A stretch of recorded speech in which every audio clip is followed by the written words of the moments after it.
Good morning all. सो इस video से हम एक नई सीरीज चालू कर रहे हैं, सीक्वेंस एंड सीरीज। बहुत इंपॉर्टेंट चैप्टर है। इसके अंदर arithmetic progression, geometric progression, series, special series के क्वेश्चंस आते हैं। और हमारा जो टारगेट रहेगा, बिकॉज ये जो टॉपिक है ये 10th स्टैंडर्ड से चालू होता है, और जो एक एग्जाम है 10th स्टैंडर्ड में NTSC, उसके अंदर काफ़ी क्वेश्चंस इसके ऊपर आते हैं। और 11th 12th में तो ये रहता ही रहता है। Along with that the board exam of 12th standard, it is also a part of JEE में इसका वेटेज बहुत ज़्यादा है। एक छोटा सा टॉपिक है और वेटेज है 2 क्वेश्चंस का। जेई मेंस की बात कर रहा हूँ, और जेई एडवांस में फिर से कम 4 से 8 मार्क के लिए पूछा जाता है। तो ओवरऑल जेई की अगर बात करते हैं तो इसका वेटेज 15 to 16 मार्क्स का है, मेंस एंड एडवांस मिलाकर। और इस टॉपिक के जो कंसेप्ट है वो फिजिक्स में भी वेरी यूजफुल रहते हैं। So because of that the NEET student should also go through this video, because ये काफ़ी हेल्पफुल रहेगा, और खास करके कॉम्पिटिटिव एग्जाम के लिए। NDA में, बिट सैट में, MST CET के अंदर, तो ऐसे जितने भी एग्जाम्स है, ये सभी एग्जाम का ये फेवरेट टॉपिक है।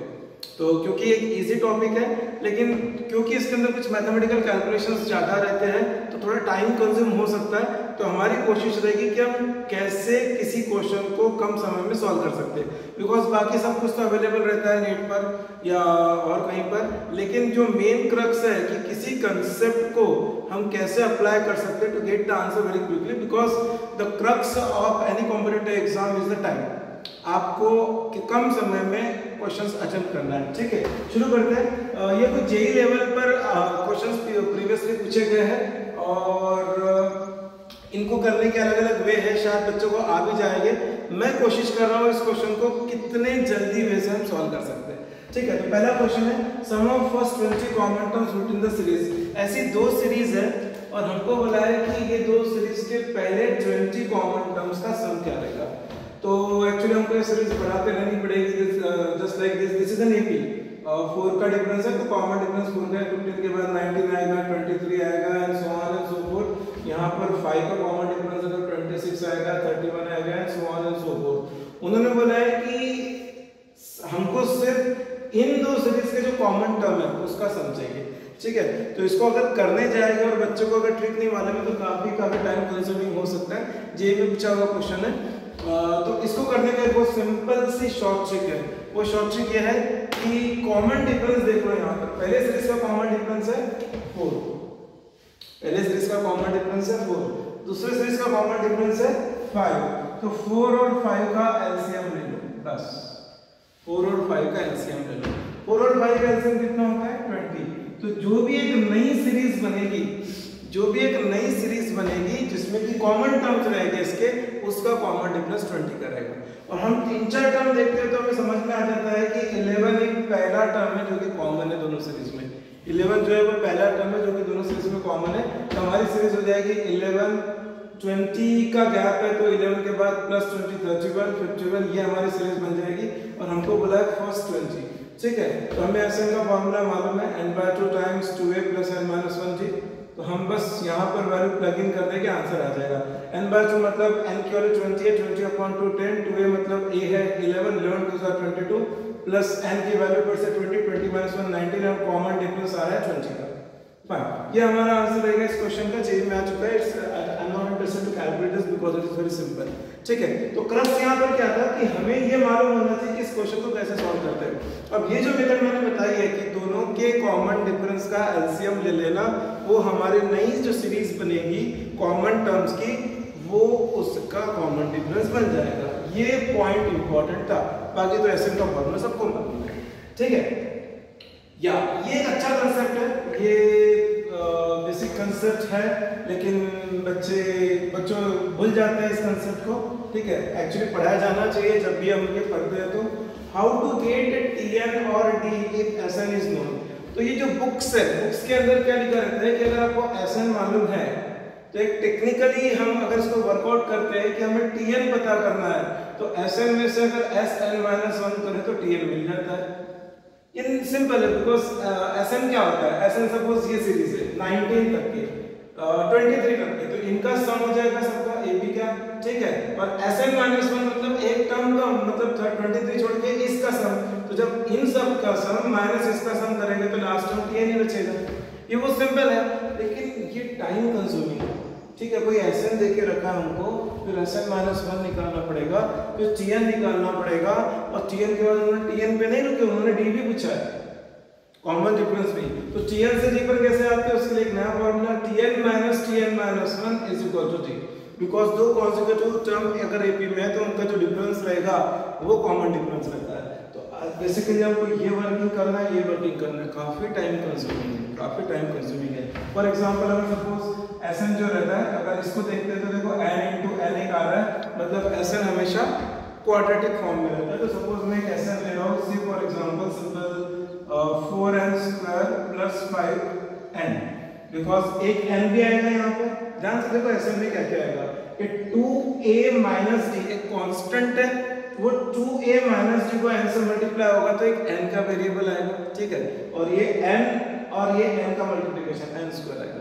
तो सपोज ये Sn है, तो बेसिकली हमको Tn निकालना है, तो क्या करना पड़ता है, जनरली Sn माइनस 1 निकालना है, represent n minus 1 4 times n minus 1 का square plus 5 times n minus 1, ठीक है। इसको सॉल्व करेंगे तो ये आ जाएगा हमारा 4n² minus 8n plus 5n is minus 10, थोड़ा फास्ट कर रहा हूँ मैं, 4 माइनस 5 माइनस 1, ठीक है, ऐसा कुछ हमारा Sn माइनस 1 आ जाएगा, और उन दोनों का डिफरेंस दिस माइनस दिस, तो 4n² माइनस 4n² तो कट जाएगा, बिकॉज Tn कभी भी जो रहता है वो स्क्वायर में नहीं रह सकता है, वो लीनियर इक्वेशन ही नहीं रहता है, something like an plus b form में रहता है। तो अब 5n minus of minus 3n हो जाएगा 8n, और माइनस माइनस माइनस प्लस 1, ये हमारा Tn आ जाएगा, ठीक है।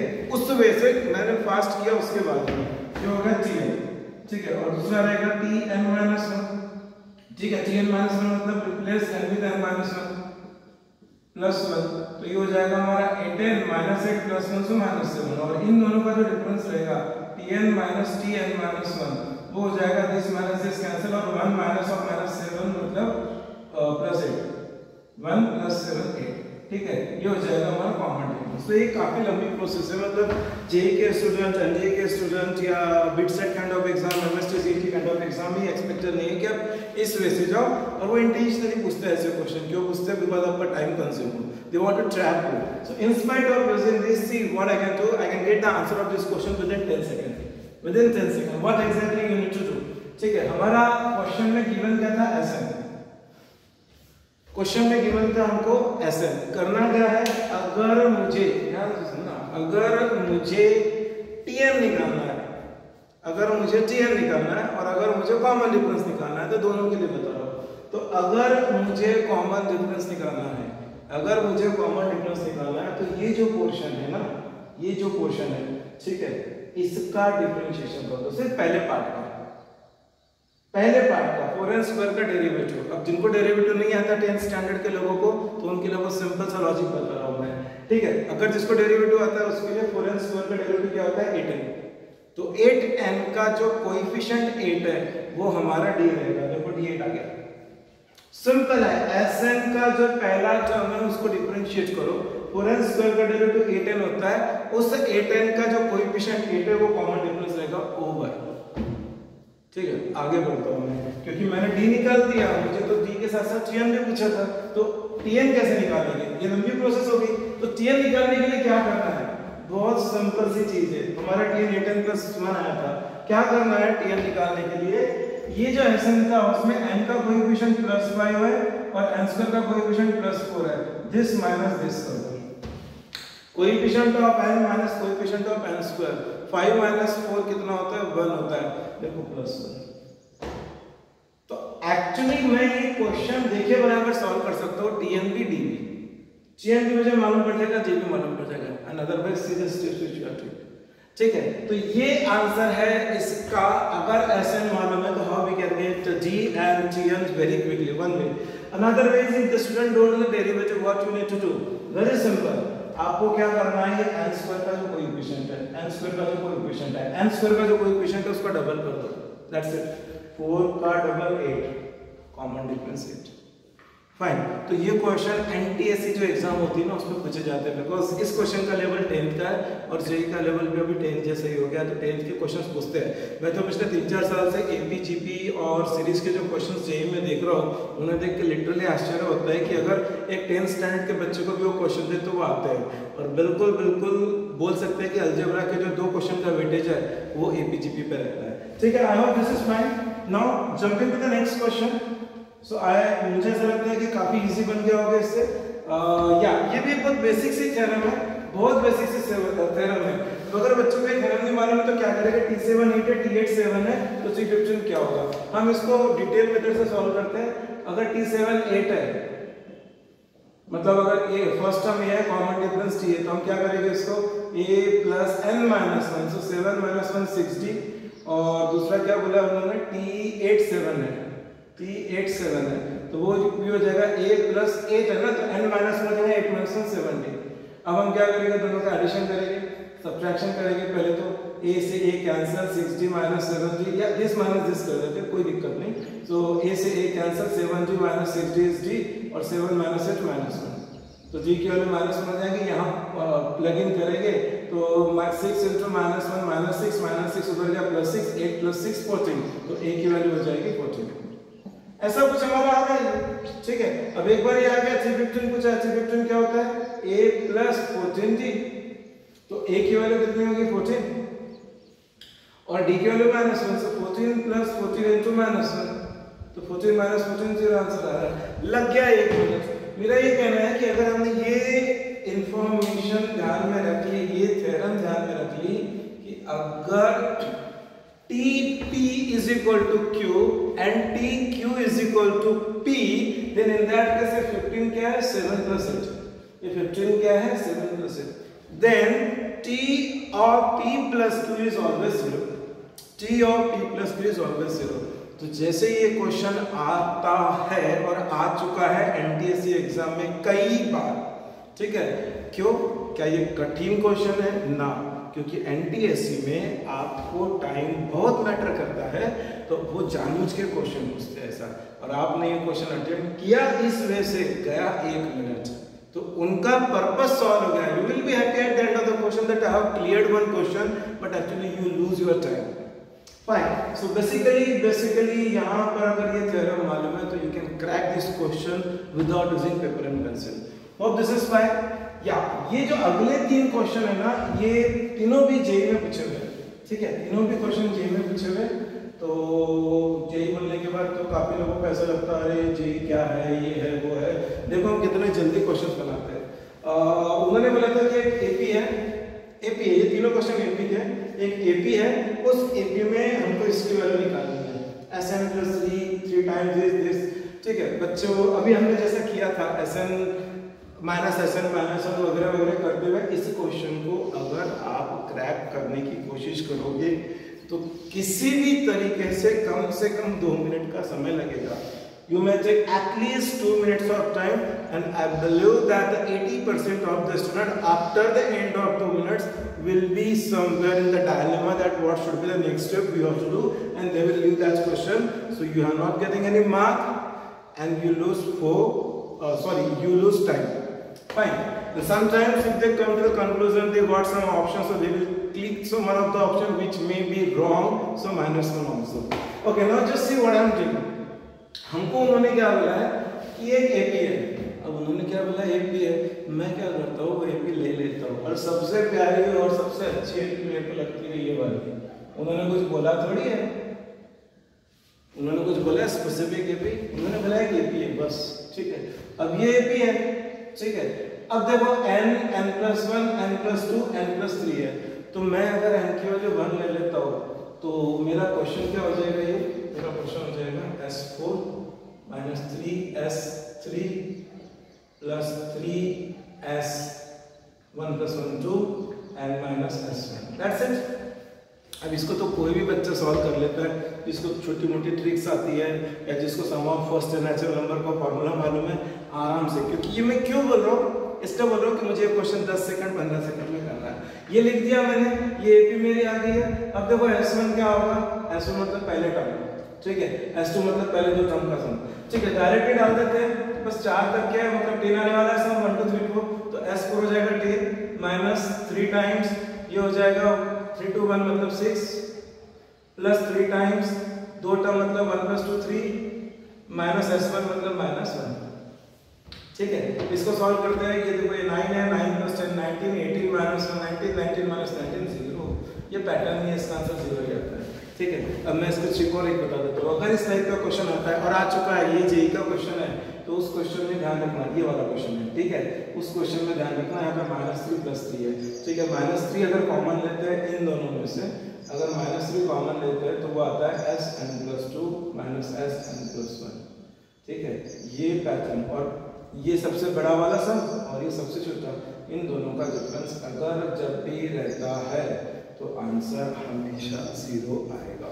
जैसे हमने इसके ऊपर के क्वेश्चन में देख रहे थे ना, T7 = 8, T8 = 7, तो उस टाइप से ये भी एक थ्योरम का पार्ट है। शायद मालूम नहीं होगी, शायद कंसर्न टीचर ने पढ़ाया नहीं होगा, या ऑफकोर्स टीचर ने नहीं पढ़ाया होगा, बिकॉज ये सब शॉर्ट ट्रिक्स है एंड ऑब्वियसली टीचर सिलेबस खत्म करने के ऊपर फोकस करते हैं, ये शॉर्ट ट्रिक्स को नहीं बताता है। Hope so that this is fine. Now the next question of JEE is this, that की ये फाइंड करो इसके वैल्यू, ठीक है। और उन्होंने 4 ऑप्शन देके रखे, प्योरली जेईई का क्वेश्चन है। मैं अभी भी एक चीज को फिक्स करके बैठा हूं कि मेरी सीरीज ये है, मेरी एपी की सीरीज ये है, बस उस चीज को मैंने फिक्स करके रखा है। अब अगर आगे हम देखते हैं, यहाँ पे सबसे छोटा टर्म 2n - 1 दिख रहा है, ठीक है। तो मैं n की वैल्यू कौन सी ले सकता हूँ, मिनिमम 1 ले सकता हूँ, बिकॉज जितनी छोटी वैल्यू रहेगी उतनी कैलकुलेशन कम रहेगी। तो सपोज मैं n की वैल्यू 1 ले लेता हूँ, तो मेरा क्वेश्चन ही हो जाएगा S3 - 1 लिया तो देखो यहाँ प्रॉब्लम आ जाएगी, है ना। मैं 2 ले लेता हूँ, ठीक है, 2 ले लेता हूँ, तो ये हो जाएगा S6 minus 2 - 1 1, so -S1 upon 2 to the 4 S4 minus 2 to the 4 - 1 3, that's it. Series सामने है। S6 क्या होगा, पहले 6 टर्म का सम कितना होता है 21, S1 क्या होगा पहला टर्म, S4 क्या होगा पहले 4 टर्म का सम, पहले 4 टर्म का सम 10, S3 क्या होगा पहले 3 टर्म का सम 6, ठीक है। Answer 20/4, that is 5, that is 5। Now यहाँ पे तो कुछ और ऑप्शंस हैं, तो मैंने n के लिए 2 लिख के डाल दो, कौन सा ऑप्शन में n के लिए 2 सेटिस्फाई हो रही होगा। सो हार्डली ये 10 to 15 सेकंड ले रहा है ये क्वेश्चन, हार्डली 10 to 15 सेकंड ले रहा है। ओ वाह, बस यही करना है। तो मतलब मैं बोल रहा हूँ कि देखो ये एपी जीपी एंड सीरीज, आगे के वीडियोस में सीरीज के भी क्वेश्चंस आएंगे, क्योंकि आजकल सीरीज के क्वेश्चंस पूछते हैं। इनफैक्ट आजकल जो कैट की एग्जाम होती है उसके अंदर भी सीरीज के क्वेश्चंस डायरेक्ट आते हैं।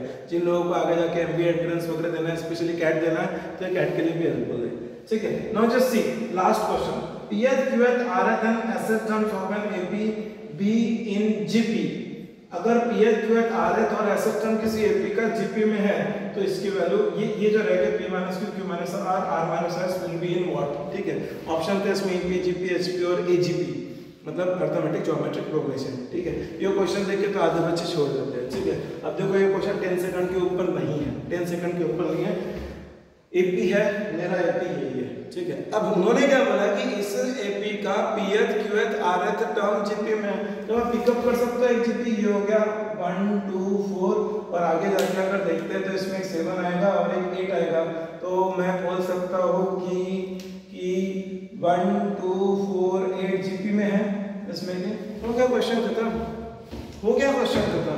ये एक एपी है और उन्होंने बोला है कि इसका pth मतलब ये हो जाएगा फर्स्ट, ठीक है, qth मतलब ये हो जाएगा सेकंड, rth मतलब ये हो जाएगा कौन सा टर्म है, ये फोर्थ, और ये 8 टर्म, ठीक है। 1 2 4 8 टर्म जो है pqrs, ठीक है, r इन gp, तो है gp में 1 2 4 8।